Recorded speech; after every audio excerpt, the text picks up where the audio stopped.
and welcome to the EVIL-ution of Ransomware 2.0, Top Protection Tips. Today's webinar is sponsored by Palo Alto and produced by Actual Tech Media. My name is Jess Steinbach with Actual Tech Media, and I am so happy to be your moderator for this important, complex, and all-around fascinating conversation. You know, we did some polls over the last few weeks asking all of you if you thought that the ransomware threat was going to be the same, better, or worse going into 2023. And we'll share the full results with you another time, but almost overwhelmingly, your answers to that question were the same or more likely higher. And all of the data seems to agree. These threats will evolve. Yes, absolutely they will, but they are not going away. So what do you do? And I keep thinking about the Hitchhiker's Guide to the Galaxy and seeing the big flashing neon letters, don't panic. And I agree, don't panic, but do prepare. And that's what we're here to talk about today. And with the help of some expert guidance from Palo Alto Networks, we will be exploring how ransomware attacks have evolved over the years, as well as the best practices and key strategies that you need to know as you build your organization's defenses. This is going to be such an interesting discussion, and I don't want to take a single minute away from the conversation. So I'm going to zip through a few of the important housekeeping points and get us on our way here. All right, so up first, I want to draw your attention on over to the questions section of your webinar console, because the absolute best part of a webinar, just like this one, is the chance to ask questions directly of the expert presenters that we will be hearing from today. We have a fun and interactive Q&A session planned for you after the presentation wraps. So that means that now is the time to get active and involved in the conversation. Post those questions, those comments, those suggestions, general wonderments, whatever's on your mind, get them in that questions window. And hey, if you can find that tab now, let's start with a little bit of a practice round. Just say hi, say hello, give a wave to the community out there with you today. Now, a quick side note that window is also going to be the best place to reach out and let us know if you have any technical issues during the session, knock on wood, of course. But if they do happen, I do want to remind you that a browser refresh is going to get rid of any of the usual tech gremlins. But if not, just shoot a message to us there in that questions tab, and the Actual Tech Media team will be there to help. I'm also going to suggest that you head on over to the handouts tab. It should be right next to that questions window there for you. Make sure that you select that Palo Alto Networks link, because you're actually going to get a couple of QR codes, some really great resources there that are going to be a really wonderful way to follow up on all the information that we're hearing today. Now, it's not just awesome content that we're giving away at the webinar. We also have a $300 Amazon gift card as a prize drawing at the end. Now, of course, you do need to be here live in attendance with us at this exciting webinar in order to qualify to win. You also need to meet all of Actual Tech Media prize terms and conditions. If you're not sure what those are, you can find the full things for you there right in that handout tab we were just chatting about. Click in, scroll down to the bottom, you'll find the full T's and C's waiting for you there. Now, not only does asking great questions, posting comments, feedback, things like that help steer the Q&A, steer the conversation, and bring up the whole energy of the event, it is also a great chance to win a prize. So today we are offering a $50 Amazon gift card to the best question asked. Now, we'll review all the questions asked after we wrap up today. So even if your question does not come up in the live Q&A session, there is still a chance to win. So keep those questions coming in. All right, well, that was pretty much it for the housekeeping. We got through that nice and quick, and I know you're all pretty excited to jump into our webinar. I'm thrilled that I get to introduce you all to our expert speakers.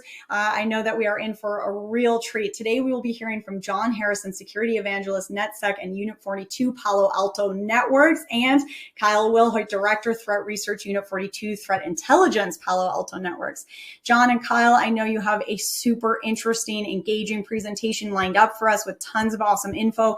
I want to get right into that. We've got audience Q&A after we wrap, so lots to do today. So with all of that said, I will hand things right over to you. Take it away, John.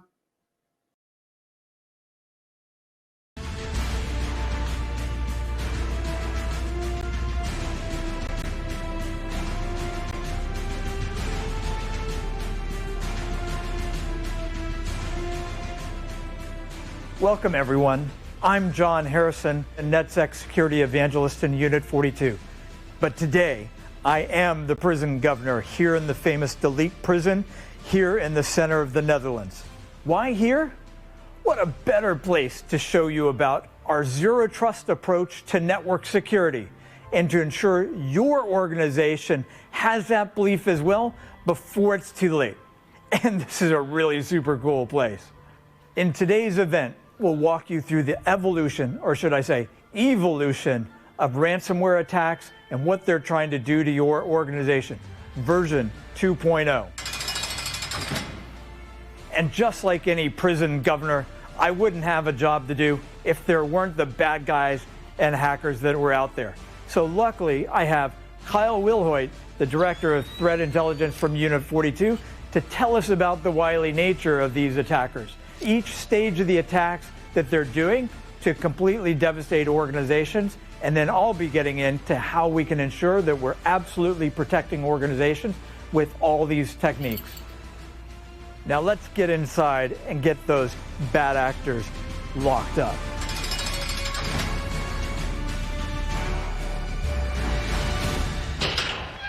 Folks, what's the point of having all this security around, whether it's prison bars or walls, multiple layers of security scanners, if all the doors are wide open and people can go wherever they want? Folks, this is not security, and it certainly is not zero trust. Every single day, companies around the globe in every industry sector are being impacted by ransomware attacks. Ransomware attacks are one of the most visible attacks and one of the biggest crime waves to impact companies today. Banking, healthcare, finance, schools, logistics firms, high-tech companies, even governments have been impacted, taking them offline, not able to do anything for months. This is such a serious situation. We hope no company ever has to endure this. But a single infection is all it takes. It may be an employee working from home. It may be a workload in the data center, or it could be a workload in the public cloud. The adversary gets in, they're in there, and then it may be Friday night at midnight where the attacker is in, moves laterally, and takes over the entire company, one computer at a time. 1, 2, 3, 4, 5. It's devastating. And I don't mean to make light of it. This is such a serious situation for all companies. But all too often, all you hear about is the dollar impacts of the ransomware attacks, and you don't really understand the impacts of the companies. There are really critical business impacts to companies and what's really happening to them today. The impact and real implications of ransomware attacks on your business are what matters. Your company comes to a grinding halt. You can't email or communicate inside your company. You can't pay your employees. You can't locate your patients. You can't manufacture, ship, or invoice any of your customers. You can't accept payments for goods or services. Your customers can't make reservations. Customers can't pay bills owed to your company. Entire governments have been taken down for months, coming to a complete standstill. The dollars and time for recovery are devastating. I had the opportunity to recently interview a former CEO of a healthcare company who was impacted by a devastating ransomware attack. I'll be sharing a short clip from this interview. I will air the full interview with you at a later time. The healthcare organization is a physicians network serving patients in Louisiana with more than 150 to 200,000 patient records in their electronic medical record system, the EMR system. It's a system or application for patient record keeping. I have with me today Lee Holmes, the former CEO of this healthcare organization. Lee, welcome and thanks for joining me today. So an EMR is an electronic medical record, sometimes called an electronic health record or EHR, and it is the brains of the physician practice. Your records, your medical history, your test results were all stored in that EMR. They allow the physician to order tests, store the results of those tests. So there are image files from CTs or MRIs or X-rays. We used to keep all of those on film. Those are all now digitally stored and embedded within the EMR, along with the physician's notes. So when you see the doctor and he or she takes notes on the results of the visit and what they plan on doing for your care plan or your treatment plan and their diagnosis, that is all stored within the EMR. We literally cannot function without them anymore. Lee, I know every ransomware attack is tragic and impactful to organizations. Can you tell me a little bit about how this impacted your specific healthcare organization? Early Saturday morning, I received a call from my chief information officer, and he said, "Boss, we think we have a ransomware attack or some kind of hack occurring. We're not positive, but whatever is happening, it's very serious, and we suggest you get into the office immediately." It encrypted our operating system, so we were unable to use any of our computers until we resolved the issue.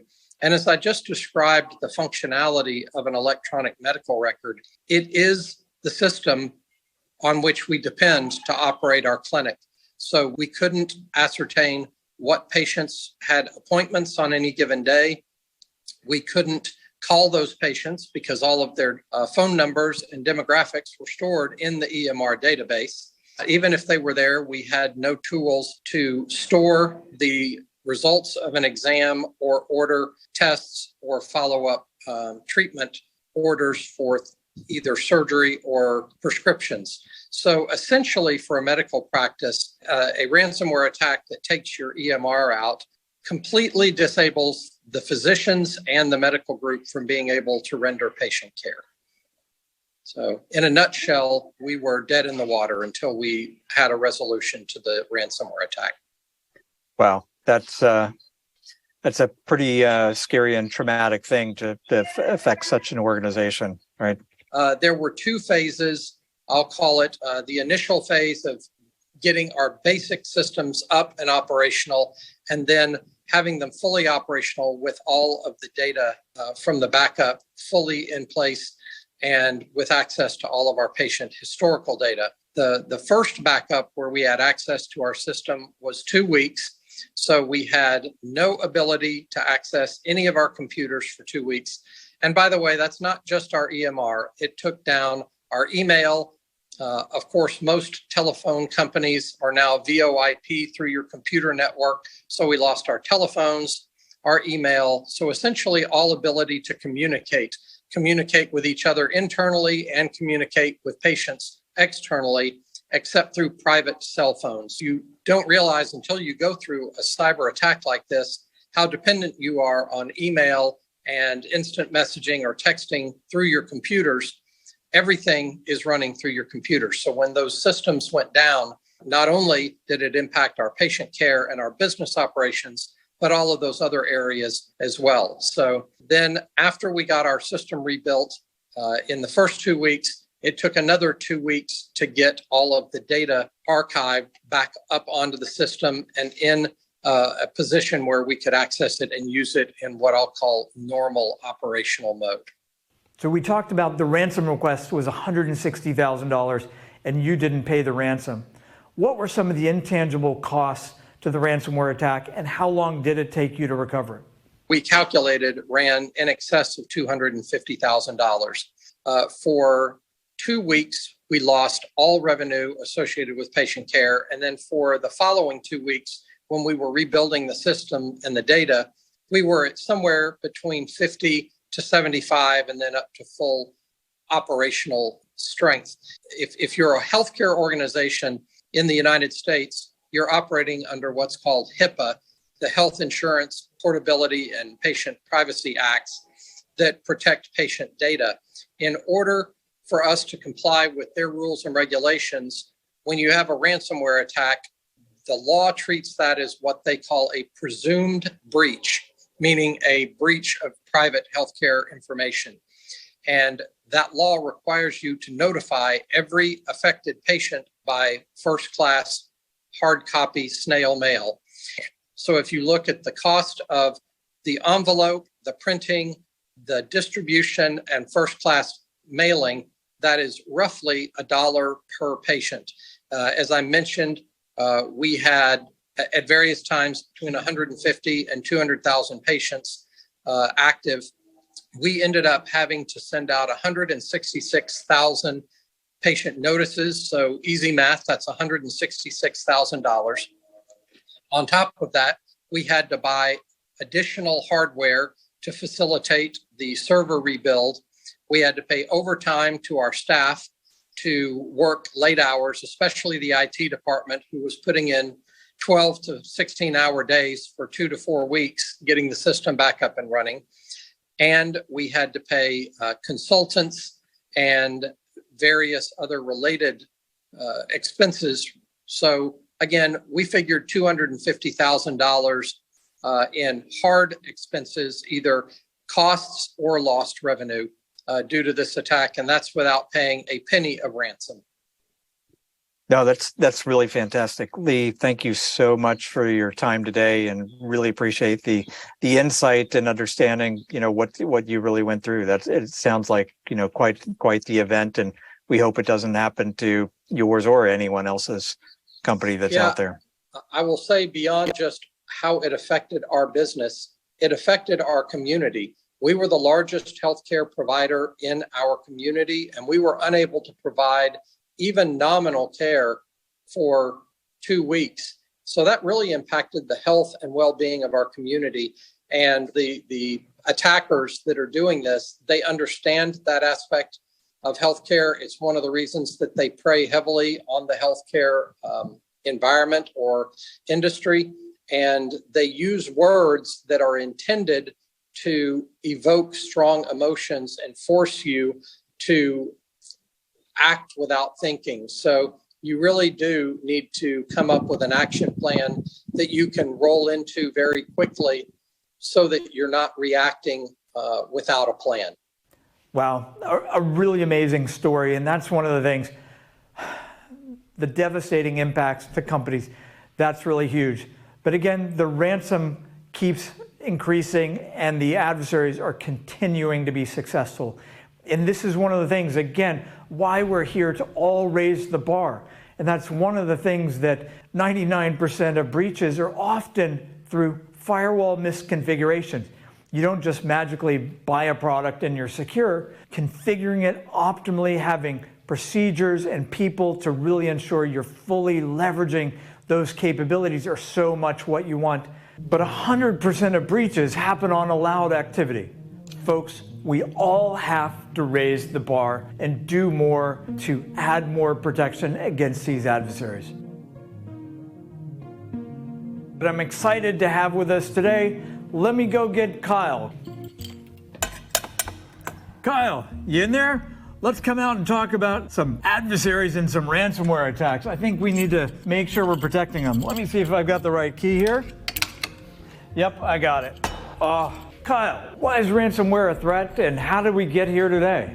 Yeah, it's been a long story, John. It's been a long journey since actually the first AIDS Trojan that was identified back in 1989.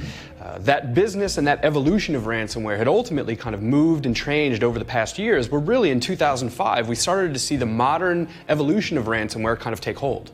And we've watched over that period from 2005 up until now the multiple changes that ransomware has undergone, including the intense changes in the business models and more that we'll talk about here coming up. Yeah, well, I think that's one of the things that keeps changing, it keeps working, right? So tell us a little bit about how things have evolved. Yeah, so it's actually evolved in 4 kind of stages as we've watched from a threat research perspective.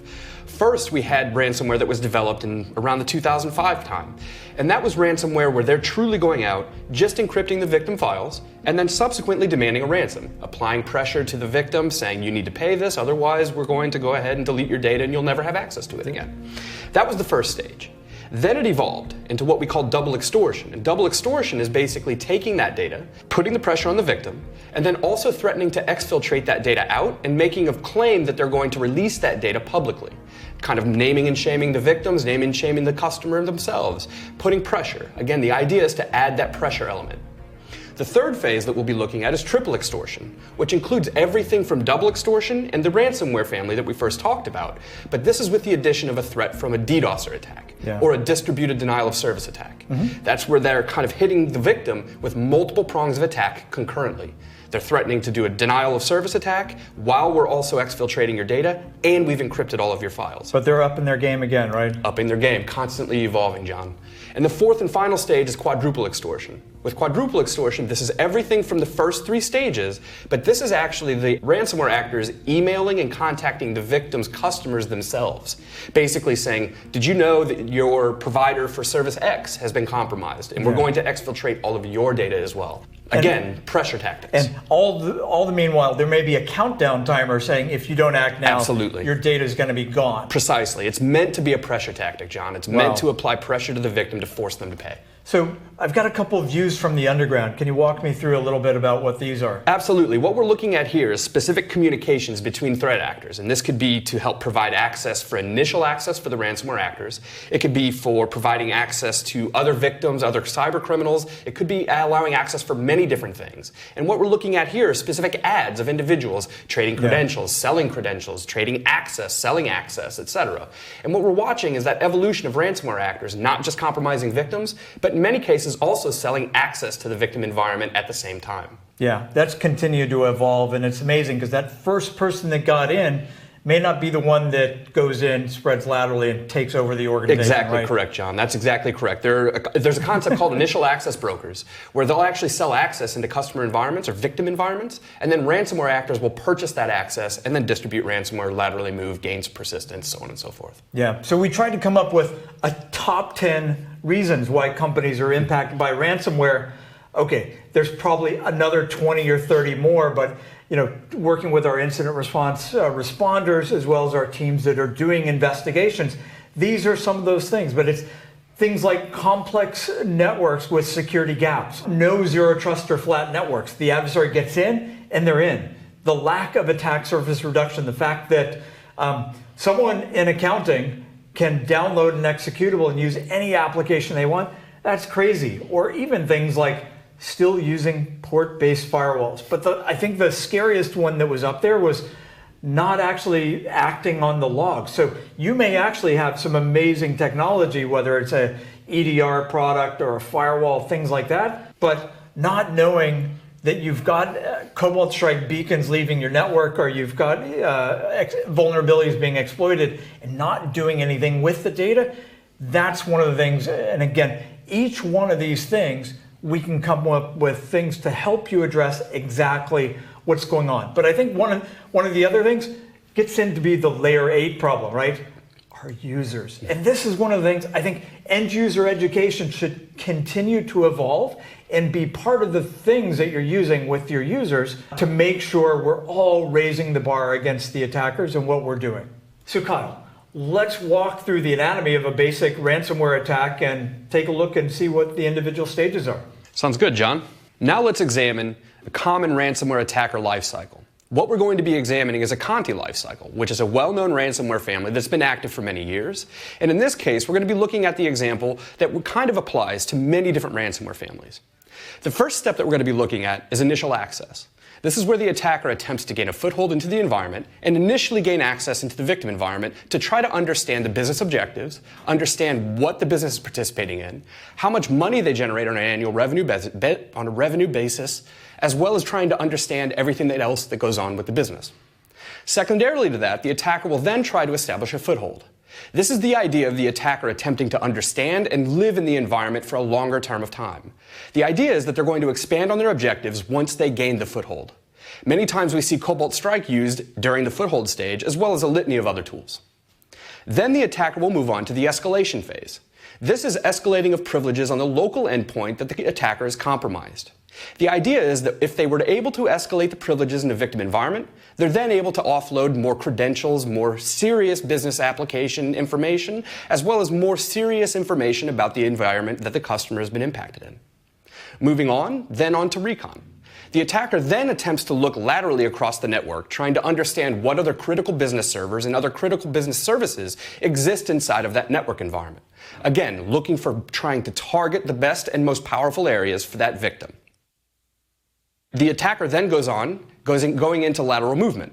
The attacker will then look for other servers and other services that they can compromise, expanding their foothold, expanding the victimology set to make sure that they can actually go out and put pressure on the actual victims themselves.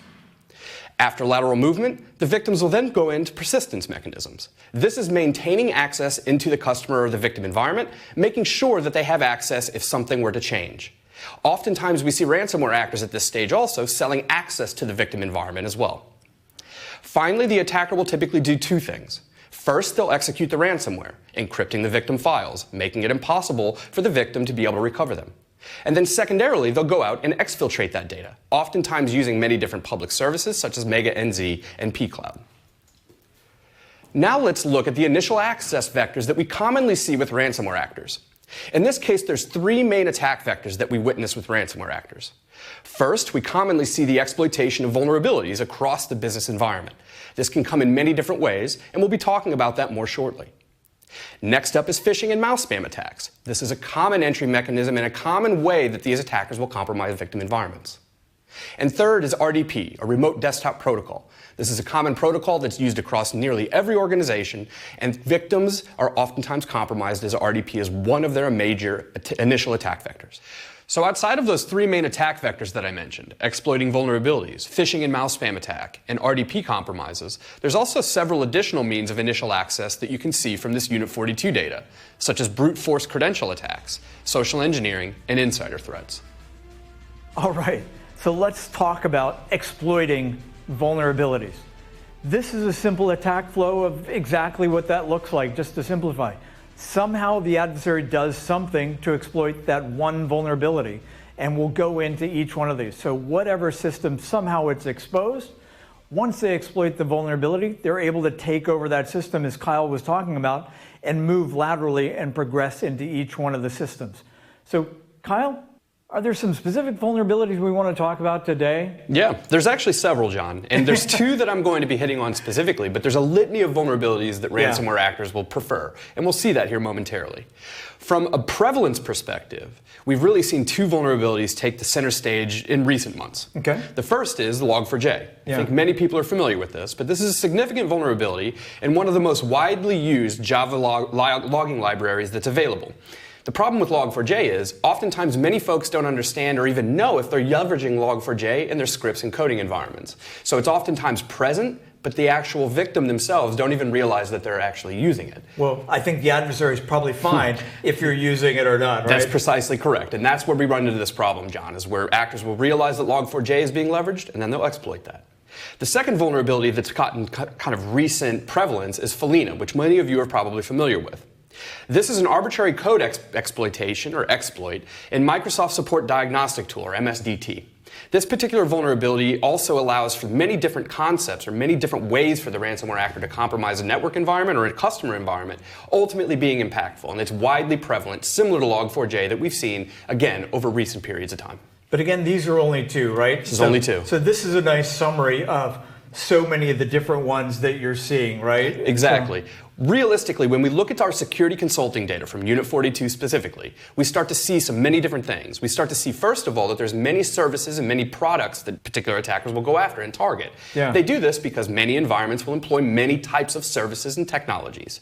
What we'll also see is many of the vulnerabilities that are listed here are quite old. You'll notice that some of them are from 2017, 2018, 2019. So that tells you that patching is relatively not kept up to date for many environments. Well, and I guess from the adversary's point, it works. Why go with, you hear too much in the news about 0 days. Exactly. The old stuff works, so keep using it. It's easy, it works, and it's fast. Exactly right.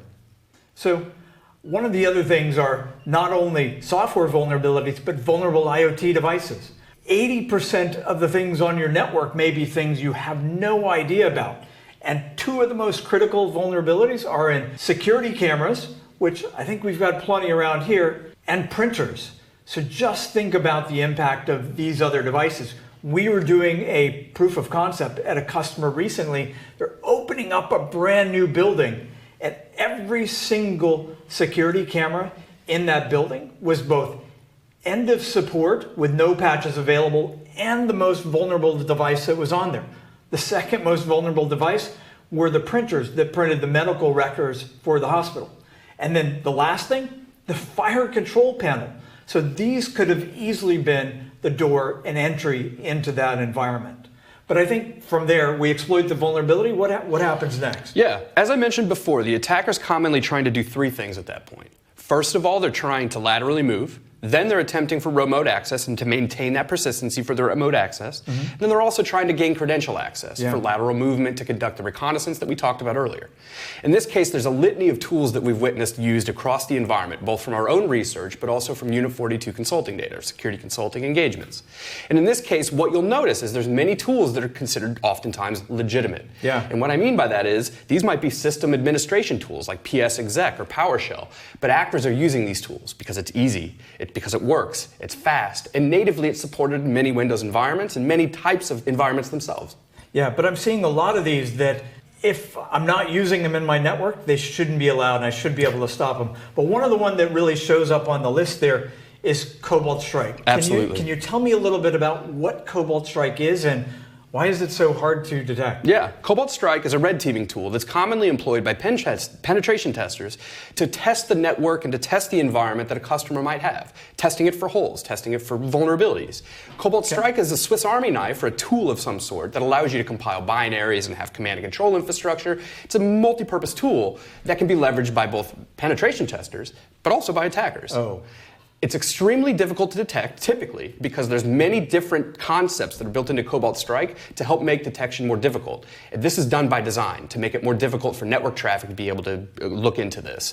It's important to note that Cobalt Strike samples are sometimes hard to statically kind of reverse engineer. There's many different ways that Cobalt Strike will do packaging of these binaries, and in this case, it makes it more difficult for analysis. Yeah, and I think what we've got on the slide here, it looks like normal traffic. So companies today could have Cobalt Strike leaving their network and they wouldn't even know it. They may not. And it's not even, we're not talking just nation state adversaries or high-end things.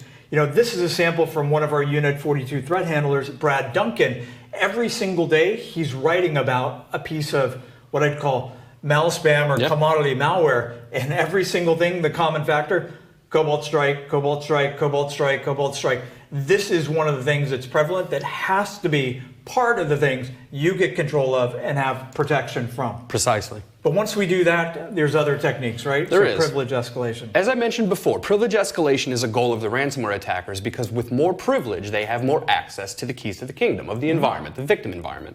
And in this case, we oftentimes see many tools that are used for privilege escalation, but we're seeing three that are prominently used. In this case, there's one, Mimikatz, is quite commonly used by penetration testers alike, just like attackers. It's free, it's easy to leverage, and it ultimately allows the individuals to pull credentials from victim endpoints.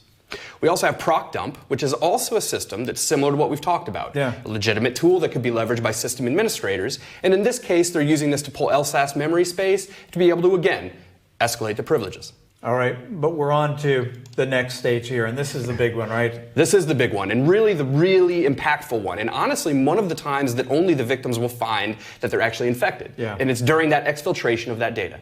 What ransomware actors will oftentimes do is stage victim files in a central location. So they'll take all of the victim files and they'll stage it in one central location. They'll zip it up with a tool like 7-zip or WinZip or something along those lines, with the idea that they're creating that and packaging it together. Then what they'll do is they'll use traditional network topology and traditional network technology to communicate out to outbound cloud storage provider solutions, such as pCloud or Mega NZ. We've even seen actors actually install clients on the endpoint to do the uploading for them, such as the Mega client.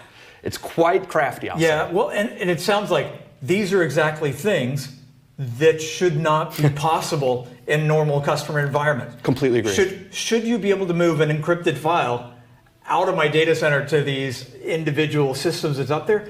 I don't think so. I don't think so. And I think that's where we get into what are some of the best practices, and that's what I'm here to talk to you about today. How can we all raise the bar in our overall protection? Because we have to do more. It's not one magical technique, but it's really 4 stages. It first starts with complete visibility. You have to have complete visibility. You cannot prevent what you can't see. From there, it's into attack surface reduction. Reduce the attack surface. There's so many things we can stop that we just kind of talked about here. As an example, Should you be able to FTP or send encrypted files outside my data center? No. Prevent all known threats, and then we get to detect and prevent all unknown threats. And from here, it's got to be everywhere. All applications, all users, all devices, and looking into encrypted TLS traffic to make sure, and I've literally seen some of the most commodity pieces of malware where the user clicks on the link, goes and gets a piece of malware, bypasses $50 million worth of security gear. But things like applications that users shouldn't be using, we're going to dig into that, or file types. Should someone in accounts payable ever need an executable? No. Right? No. The answer is no. And there's so many things on attack surface reduction that we could do here. From there, we get into prevent all known threats, and then prevent and detect unknown threats, and it makes it really, really simple. So here are some of the other things, but I think one of the interesting things, if zero trust is not top of mind, but ransomware is, these two should both be top of mind for your organization. Great headline that really showcases this. And if you're not sure where and how to start implementing zero trust, this is one of the ways. You start understanding the data, the applications, and the aspects of what you're doing and defining the protect surface. You get into there to navigating the flows, architect a zero trust architecture, but really the zero trust policy is the who, what, when, where, why. Do you need access to this? What you don't need access to?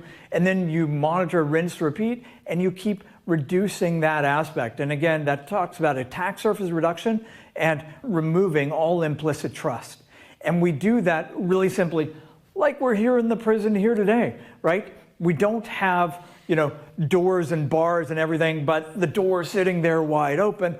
Oh my gosh, what the heck? And if you're still using port-based firewall rules, that's exactly the same thing. I've literally seen 500 applications running over a single port-based rule. Folks, that's not zero trust. So let's start with true layer 7 application-based policies.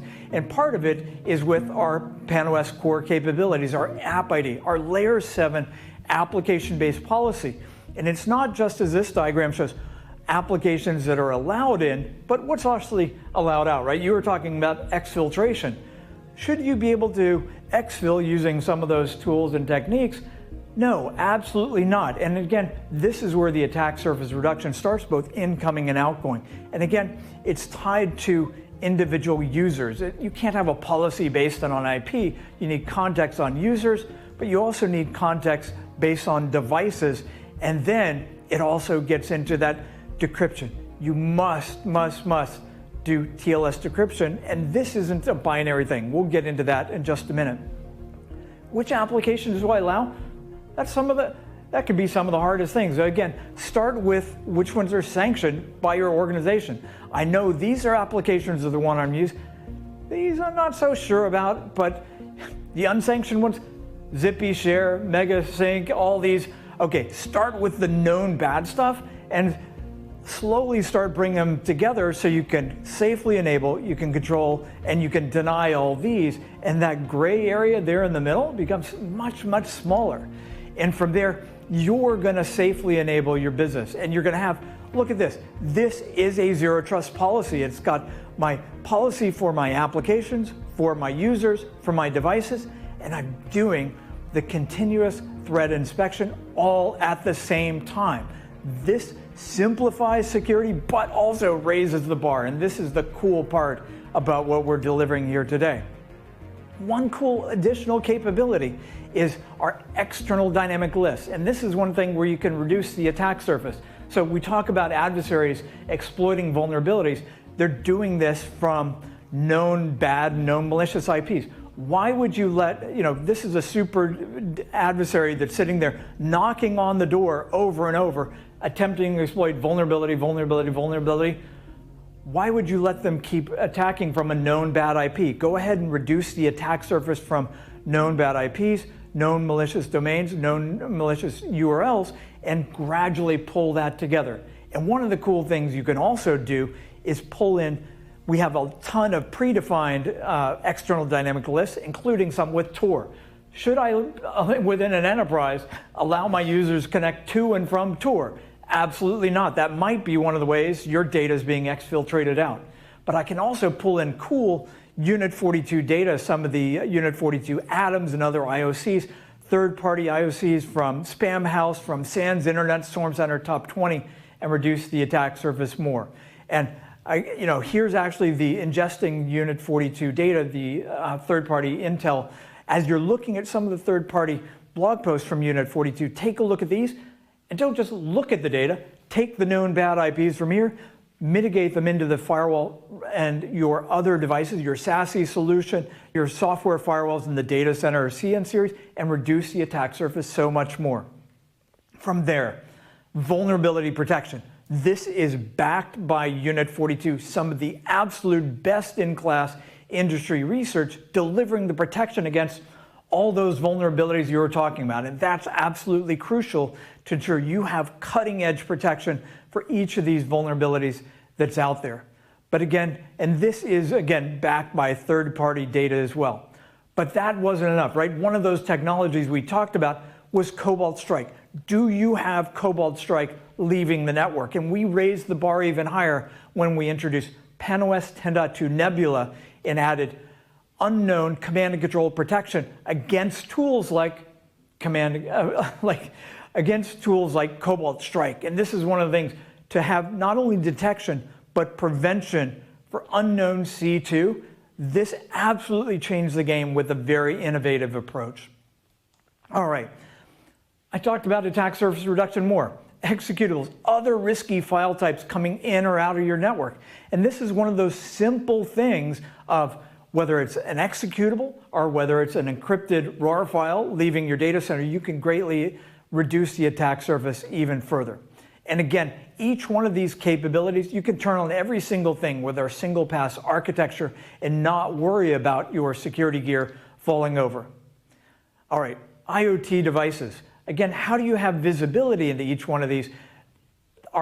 Using the network sensor as an intelligence to find every vulnerable IoT device, but also deliver the protection and then also make zero trust recommendations is exactly what we've done here to help you identify those 80% of devices on your network, the printers and security cameras and every other thing, to do something with it. And again, you can turn this automatically on and deliver that protection.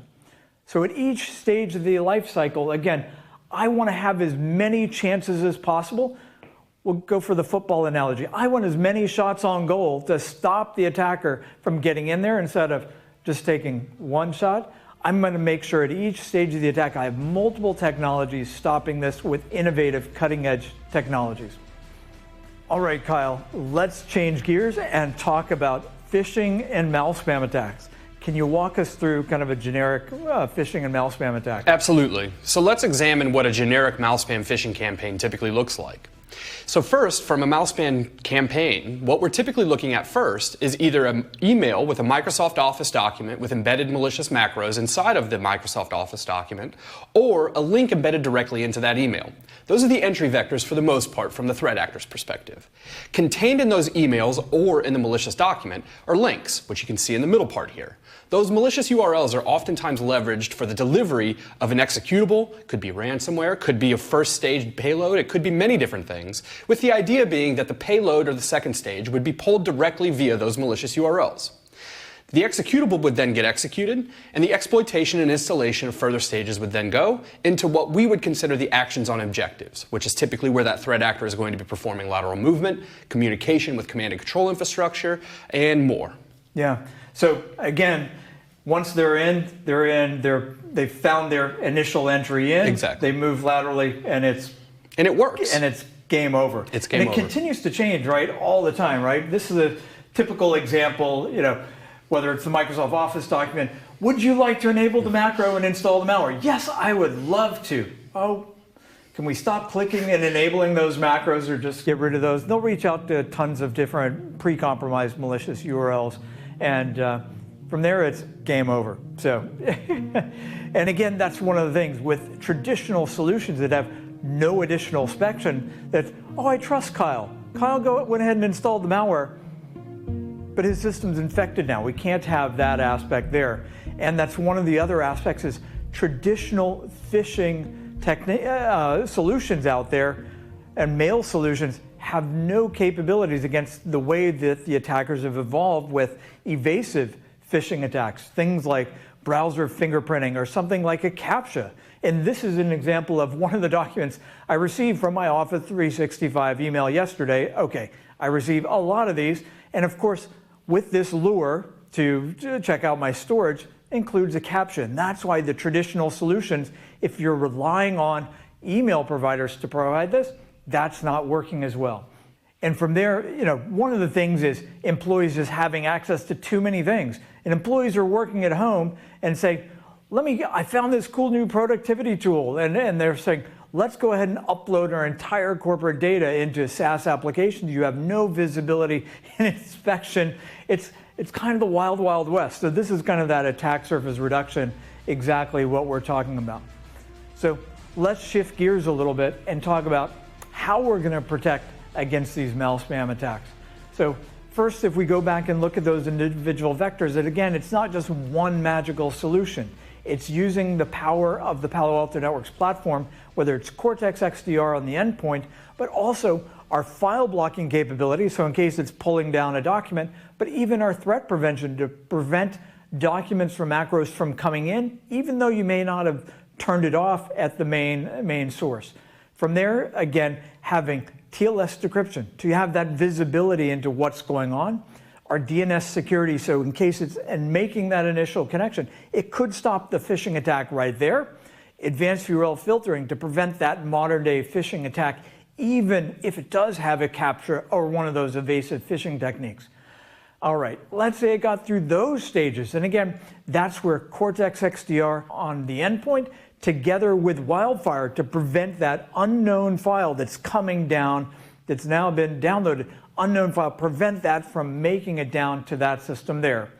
And again, we can't stop there. We need multiple attempts to stop the attack, and that's where it's Cortex XDR. It's our advanced threat prevention. In case one of those systems has a Cobalt Strike beacon, to prevent it at that stage, DNS security to prevent the initial outbound connection. And again, TLS decryption at each stage of the attack and putting it all together. So this is exactly what it looks like with our Zero Trust Network Access 2.0, where you have least privilege access, you have continuous trust verification, you have continuous security inspection, you have protection against all applications and protection against all data. We make it and keep it simple regardless of where you are. And again, one of those key components was TLS decryption. And that's one of the things this slide here visualizes. Just on the left-hand side, you're not seeing anything coming. The user enabled the macro. The macro went, grabbed the file, boom, bypassed in. This is one of the things that really dramatically increases your protection for every key protection technology that's out there. And again, we're not just relying on one shot on goal, we're going for multiple shots on goal, having at least these 4 cutting-edge security service capabilities to be able to stop the attack. And one of the things I love is what we've done with our DNS security. And this is, again, where we've solved the hard customer problem and we keep upping the bar, upping the bar, upping the bar. 1.7 billion attacks that we've blocked, 150 million domain generation algorithms. This is one of those things that, again, stops the attack at that initial outbound connection. Well, what if that's not the place it gets stopped? This is where our advanced URL filtering prevents the modern day phishing attack, right? That example I talked about, the phishing attack behind a CAPTCHA or something like that. This is one of the things that's changed the attack. Again, rather than relying on your email to provide this, having the protection against phishing attack as the user is clicking on the link and analyzing it and preventing the phishing attack and web attack in real time. And from there, one of the things, if we move and talk about attack surface reduction, it's not just phishing URLs, but we have a brand new ransomware URL filtering category. These are 17 different high-risk categories that you should be leveraging to, again, reduce the attack surface even further. Kyle, should I allow my users to connect to a recently registered domain that was registered 2 weeks ago? No, absolutely not. What about dynamic DNS domains? Probably not a good thing. Park domains. You know, the saying is bad things happen after midnight, but also in park domains. So each one of these is a great example. And then in easily enabling our inline advanced URL filtering, phishing protection is how you're going to succeed. So those are two key things. And I'm including a number of different policies. Again, if you want to scan your email to have the file blocking capability, the vulnerability protection to stop the macro, you'll have these in the slides where you can download them. But again, if you put this together in stopping that phishing attack, again, each one of these capabilities where we're using Wildfire to have inline machine learning of the URL as it's coming in, and again, it's advanced threat prevention, it's DNS security, it's advanced URL filtering, and Wildfire, so you have multiple protection techniques. Now, what if it's gotten through all these layers and someone in accounts payable says, oh, I've got a phishing attack? Our SASE and firewall solutions can actually prevent users from posting their credentials outside the organization. What's not to love about that? And that's where we've used innovation to solve such a hard problem. And so even though that sign-on to be able to grab your credentials will prevent that cold blue. And so these are some examples of the policies of exactly what that looks like. So the best practice for DNS security to prevent the phishing attack and other malicious categories at the DNS level. Advanced URL filtering to stop that phishing category. The next part here on advanced threat prevention to stop different phishing attacks. And again, I talked about credential phishing. These are some of the settings right here where you can easily, by best practice, prevent users from posting their credentials. I know that's a lot. Again, these will be in the slides. We make this simple. This is part of our key best practices. So you put it on, turn it in, and you're ready to go. And a couple example policies, again, to prevent lateral movement, and again, using multiple protection technologies, and then also for the inbound inspection as well. I know that's a lot, but that's, you know, it's, again, each stage of the attack, we're using multiple attack techniques to be able to stop the attack, to have maximum protection against these phishing attacks. What do you think, Kyle? I think it's great. All right, so we can't get here today without talking about RDP compromise. Oh my God, it's 10 years later and we're still talking about RDP. Give us a quick summary of what it is and why is it still taken advantage of? Well, first, John, I can't believe that we're still having a conversation about remote desktop protocol being exposed to the internet still. This has been a problem that's been prevalent for years at this point, and it's kind of the first recommendation that many security practitioners will make. As just a quick refresh, RDP, or Remote Desktop Protocol, is a protocol that's leveraged by system administrators, attackers, and everything in between, ultimately to facilitate access to a remote instance of Windows. It could be a server, it could be an endpoint, it could be anything along those lines. The problem with that is many organizations will deploy that externally to facilitate access for employees without leveraging a VPN or other protected technologies. So in this case, it's a perfect entryway for ransomware actors. Yeah, and I know two things, right? The default port is port 3389. Yeah. But it can run on any other port at once. And so if you have really smart developers or other individuals who say, oh, I found an open port. I think I need to have some access to one of my systems. I'm going to go ahead and enable it. And you know who finds those? Yeah. Precisely. It's also extremely easy for these attackers to fingerprint a service to determine what that service actually is. The port is irrelevant for us, for attackers, for instance. They can fingerprint that service just by understanding what that service is versus looking at the port itself. I know. Well, I think we know what the answer is, right?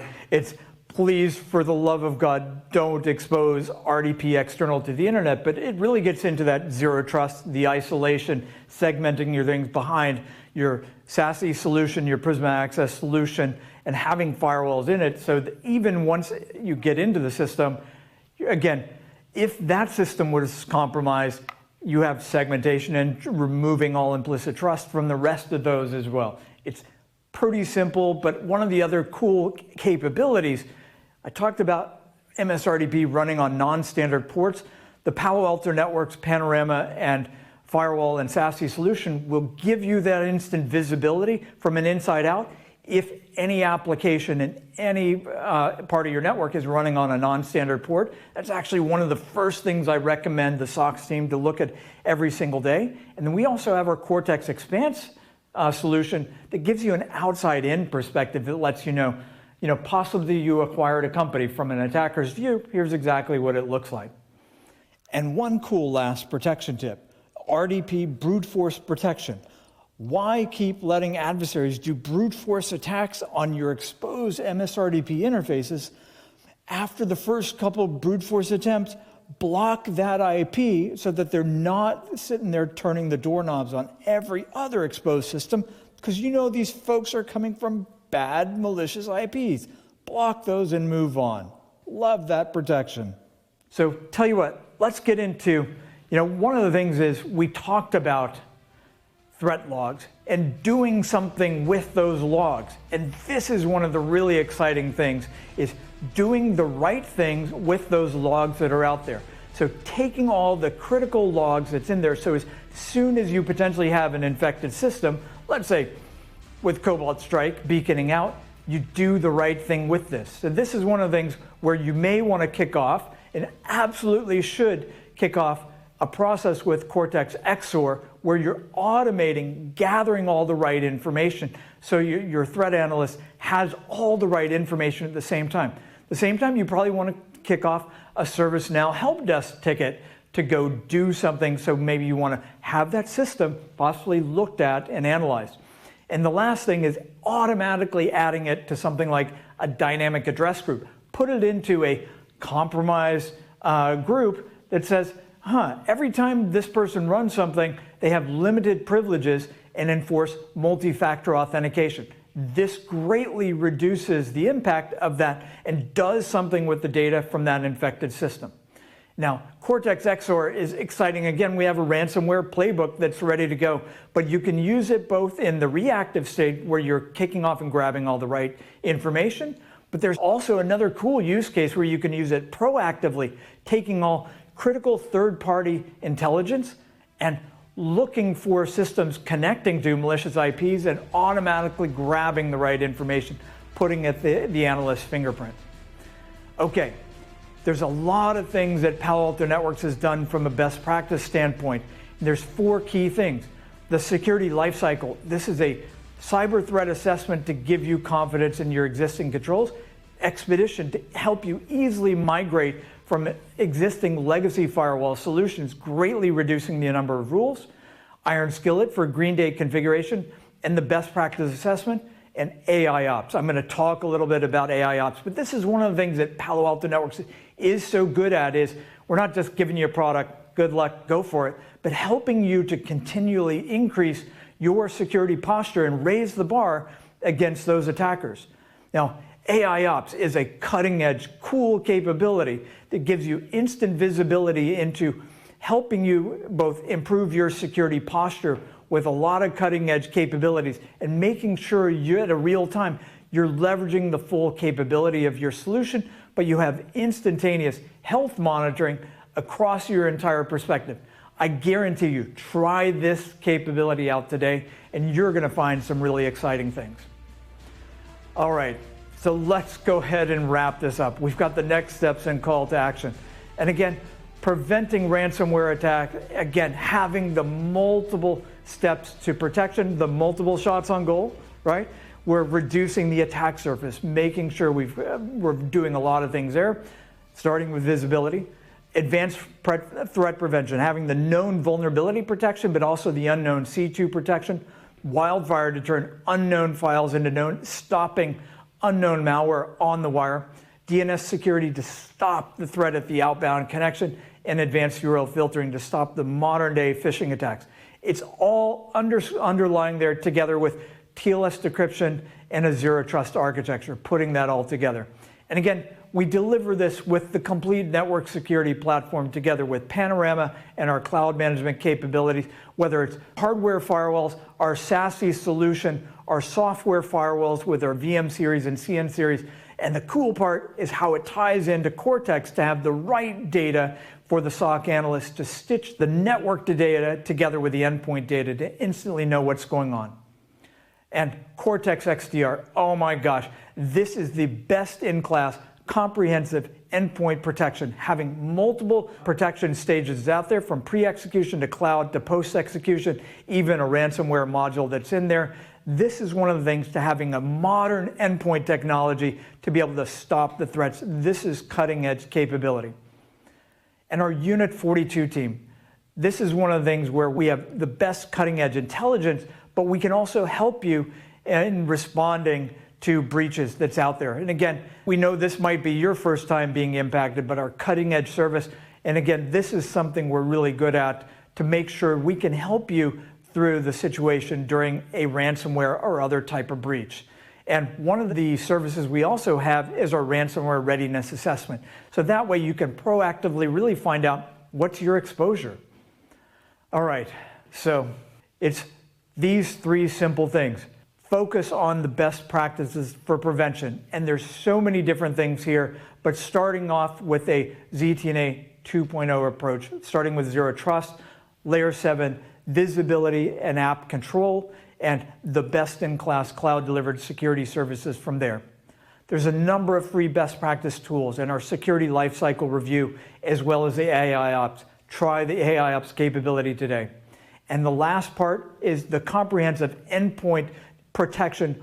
Automate your detection response with using a modern endpoint security tool like Cortex XDR, having Cortex XSOAR for automated response, Cortex XSOAR threat intel management for ingesting those IOCs and doing something with them to push them down to your SASE or firewall solution, and Cortex Expanse for that attack surface management and things like exposed MSRDP and other services that you have out there.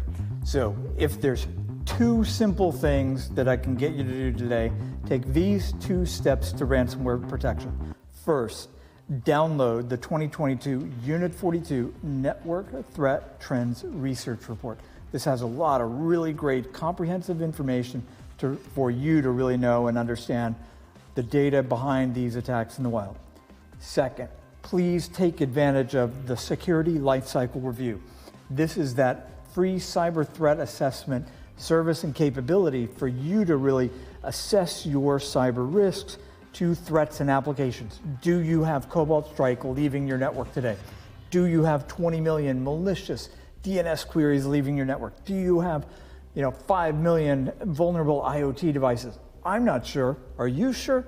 This is that simple way to take the next step. Now that we have our bad actor behind bars and this whole place locked down, I can finally get on with my job and we can all sleep a little easier. And I'm sure that you can now see how this is the same thing as your organization, ensuring that all your applications, users, and devices have the continuous best-in-class ransomware threat protection with Palo Alto Networks. Because Zero Trust really does mean maximum security. But the biggest thing I want to say on behalf of Kyle and myself, thank you so much for joining us, and hopefully this helps really raise the bar in our overall security protection. All right, now it's time to go lock up the rest of these doors and make sure the adversary stays inside the cell and secures our entire organization.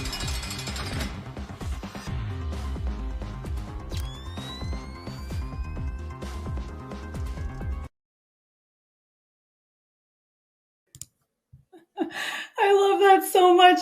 I do so many of these webinars, and I can honestly say that is the first time I have spent an hour inside a prison. So I hope you all enjoyed that adventure as much as I did.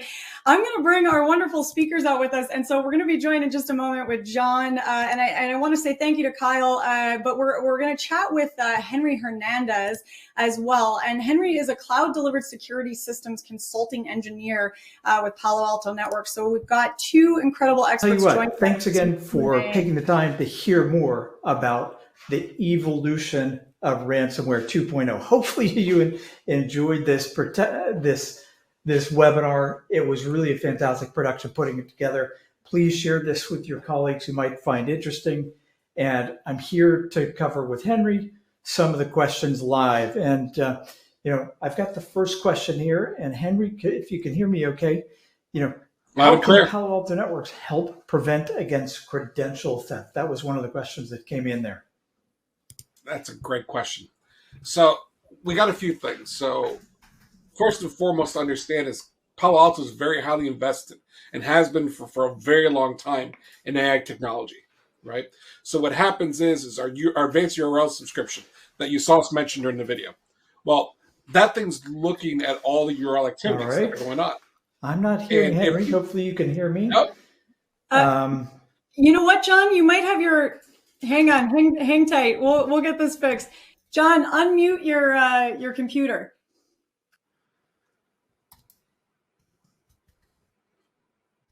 While he's doing that, I'll keep going. Yeah. How's that sound, Jess? You keep going, Henry. Good idea. My bad. It's... So I'm going to keep going, John, where I left off. You keep going, man. So our advanced URL system, when it realizes, especially if you got this linked to our URL or one of our cloud identity functions, one of the things that helps identify whether this is a valid internal user. Well, when it sees that somebody's trying to use corporate credentials on an external website, we'll validate against your official authentication source. Say, wait a minute, those are your real corporate credentials. I'll not let you do the post, right? So we're going to protect you from that. So that's just one example of many that the AI and advanced URLs help you protect you from. Cool.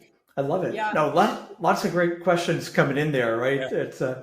It's amazing. So I think one of the questions there that was asking is, do we have solutions for small and medium businesses? And I know you took that, but I thought that'd be a great one to go ahead and share with the rest of the audience there. Sure, absolutely. So keep in mind, Palo has equipment for all shapes and sizes, right? But it's more than that, right? What about remote workforce, right? So we have things like Prisma Access that will allow companies of various sizes to say, hey, remote workforce, I want to make sure that remote workforce is protected. And you saw those cool security tools that are in the Palo Alto firewall.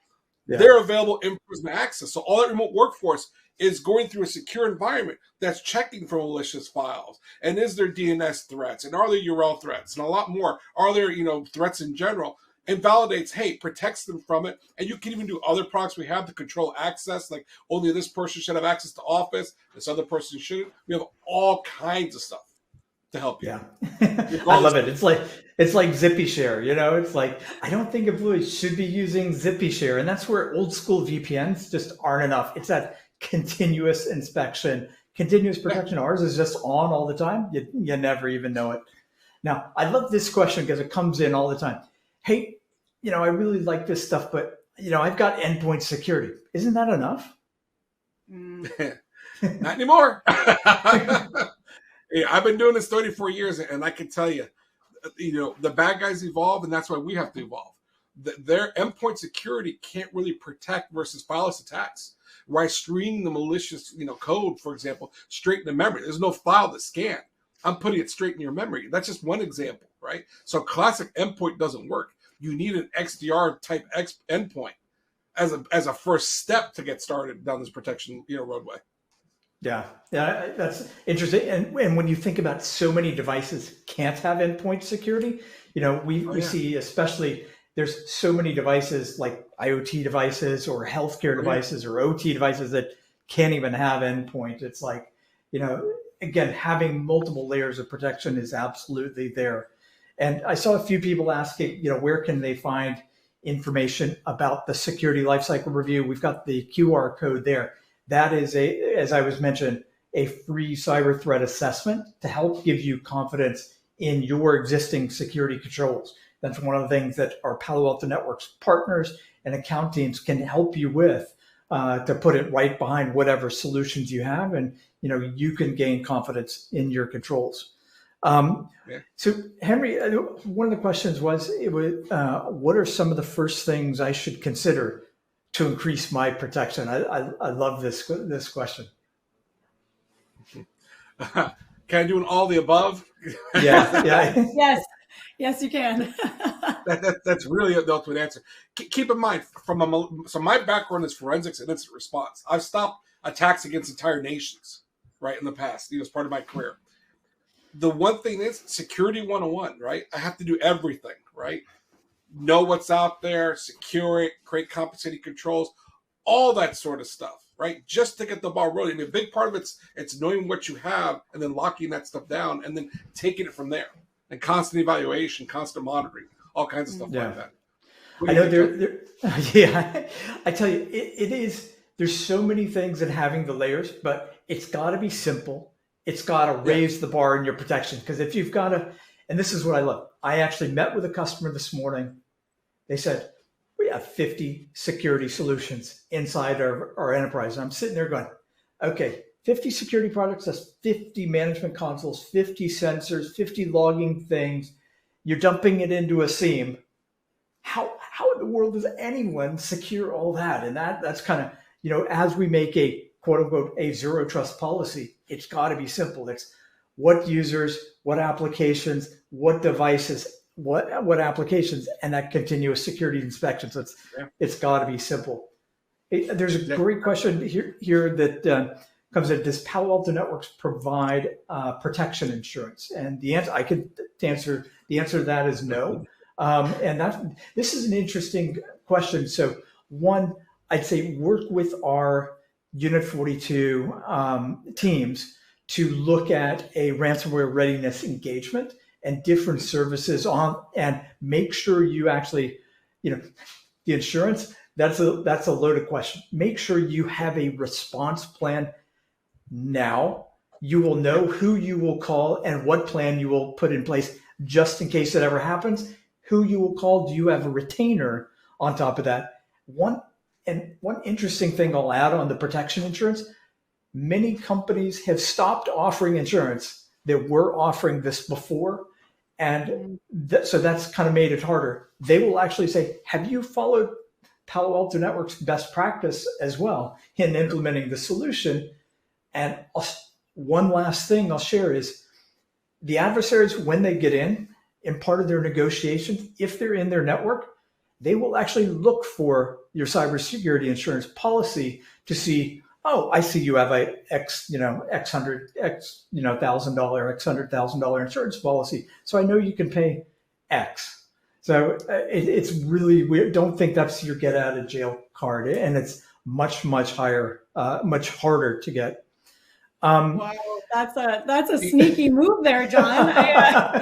I'm so sorry that I have to jump in and cut us off here, but we're right at the end of time. So I do want to make sure that I ask you guys before you go, because we've got these wonderful QR codes and ways to kind of follow up and get a little bit of additional information. But if there was sort of one thing that you would want everyone out there, and let's make this a little more general, if there was one thing that you want to make sure everyone does or thinks about, and then as that next step, because I'm assuming that at least some of those things are going to be things Palo Alto can help with, how do they jump in and get started with Palo Alto? Henry, you want to grab that? You want to start off? Where would you start? I think that's a good one. Really easily. Reach out to the sales teams. They've been trained, the engineers on state, they've been trained to help you with best practice assessments. So, you know, all kinds of stuff. They're well-versed in all kinds of technologies. And what's better is they don't need to be the expert. They have access to people like me, like John, that come in and actually help you. And they can help at where you're at. And, you know, one of the things we talk about is zero trust is a strategy and it's a journey. Where are you at in your process? And we can help kind of, you know, with different things and kind of start. And again, it's about cyber resilience, making you successful and not selling you products. Our goal is raise the bar in protection. That's why we delivered this webinar today. Hopefully you walked away with a few concrete steps to raise the bar in all of us, you know, protecting customers and doing more. Well, I really like that. And I think what's important about, you know, everyone's always wanting that. What is my next step? What is my first question? What is, you know, and I understand that desire. I mean, I want that too. I want a concrete answer, but it's an interesting reminder that you also need to look, it's not the same answer for everyone. You need to look at where you are in that journey and make sure that you're taking a step that makes sense for you, for your organization and where you're at. Exactly. Well, this has been a lot of fun, guys. I wish we could chat all day, and I know the audience does as well, but we will have to wrap it there, so I will let you go. But thank you so much for your time, for joining us today. No, thanks so much for having us, and look forward to protecting all of us against ransomware attacks today and tomorrow. I love that. Thanks, team. All right. And for all of you out there, I want to remind you one last time to head on over to that handouts tab. Make sure that you click on the Palo Alto Networks link. You can snag those QR codes. They're still up on the screen for you as well. But if you want to save that for later, you can download that and make sure you have access to it after we wrap. A special thank you to John, to Kyle, to Henry for guiding us through that exciting conversation, for sticking around and answering some audience questions. I know I learned a ton from the conversation today and had a lot of fun. And I know a few of you out there are saying, yeah, sounds good, Jess, but where's our prize? And here we are. So let's go ahead and give away our $300 Amazon gift card. This is going to Ruth Vandermeer from Michigan. Ruth Vandermeer from Michigan.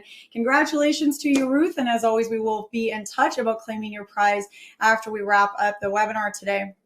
And with that, on behalf of the Actual Tech Media team, I want to thank Palo Alto Networks for making this webinar possible. A giant thank you to John, to Kyle, to Henry, as I said, for really making this an interesting conversation today. I know a lot of this can feel overwhelming or scary, or hey, maybe it's actually faded into the background for you a little bit. Maybe you're hearing about this stuff so much that it's become ubiquitous. And it's important to remember that balance between awareness and panic, and I think we kind of walked through that today a little bit, and I really got a lot out of that. So high fives and a very special thank you to all of you that joined us here today. Thank you for making time in your day. Thank you for making this discussion possible, asking great questions. This webinar is such a wonderful example of the interesting, the layered, the in-depth learning that can happen when we all pool our collective information and engage with these topics of conversation together.